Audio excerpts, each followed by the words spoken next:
Ika saan ka? Cagayan po, Mindanao. Mindanao. Alright, sige. Ikaw ay young mom. Yes po. Ilang taong ka nung ikaw ay nagsilang ng isang bata? 16 po ako nabuntis at 17 po ako nanganak at single mom po ako. Ah, single mom ka. Yes po. Saan ka ba nagkaroon ng relasyon? Sa probinsya o dito na? Sa probinsya po. Oh. Doon na po nagsimula ang lahat. Nung first year college po ako, nahinto po ako doon sa pag-aaral ng education. Kaya dito na ako pumunta sa Manila kasi dinala ako dito sa mama ko. Ang mama mo, anong trabaho dito? Wala po. Sinusuportahan lang ng mga kapatid ko po. Anong trabaho ng mga kapatid mo? Factory worker lang po. Ang tatay mo? Patay na. Nahulog siya sa langka. Langka? Oo. Langka?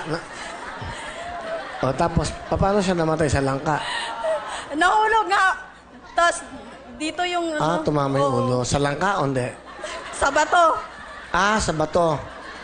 So, inaani niya yung langka. Ganun ba? Paano ba? Yes. Kumukuha siya ng langka doon. Tapos, hindi... Parang nabitawan niya yung... Nahulog siya sa puno. yung apakan. Tapos, nahulog siya agad. Ilan taon ka ba ngayon? 20. 20 ka na. Ano ginagawa mo ngayon? Nag-aaral po ako ngayon sa TESDA, bookkeeping, at malapit na po ako kukuha ng licensure ko po. Wow, bookkeeping sa TESDA. Yes. Alright. Ngayon, ilan ang anak mo? Isa. Okay. Lalaki. Ikaw ba yung nag-asawa? Wala, pero mayroon akong boyfriend ngayon, bago. Pero itong boyfriend mo, hindi siya ang father ng anak mo? Hindi. Yung father ng anak mo nasaan? Andun sa probinsya kasi naghiwalay kami. Iniwanan ko siya dahil marami siyang anak, 2 anak niya doon sa iba't ibang babae. Pero hindi mo alam na may anak siya? Nalaman ko lang nung nag-live-in kami 6 months, tapos hiniwalayan ko siya, pumunta ko dito. Nalaman mo na may anak siya? Yes. Ilan lahat ang anak niya? 3. Pati sa'yo? Yes. Okay. So itong boyfriend mo ngayon, saan mo nakilala? Dito sa Manila, nung nagtatrabaho ako sa fiber. Sa isang factory yon. Sige, pakilala mo. Sino kasama? Pinapakilala ko po ang pinakamamahal kong boyfriend, si Joren! Magandang hapon, Kuya Will! Joren! Woo! Okay. May anak na si Lani, ha?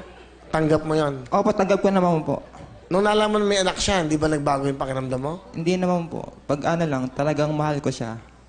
Ayun po. Joren, ano gusto mong sabihin? Joren, kay Lani. Be, mahal na mahal kita. Kahit alam mo naman yun kung gaano kita kamahal, sana huwag ka magbago sa akin. Yan lang po. Be, mahal na mahal din kita. Salamat sa pag-aalaga. Salamat na tanggap mo ako kung ano ako ngayon. I love you. Ba't nahiya ka ba, Joren? Mahihain ka ba? Hindi po.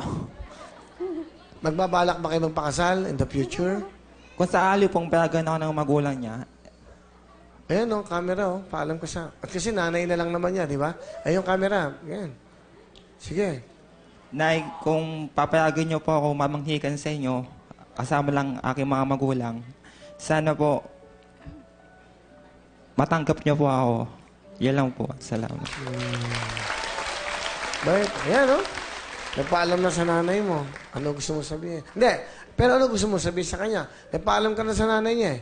Ano naman ang gusto mo sabihin kay Lani ngayon? Good luck sa laro.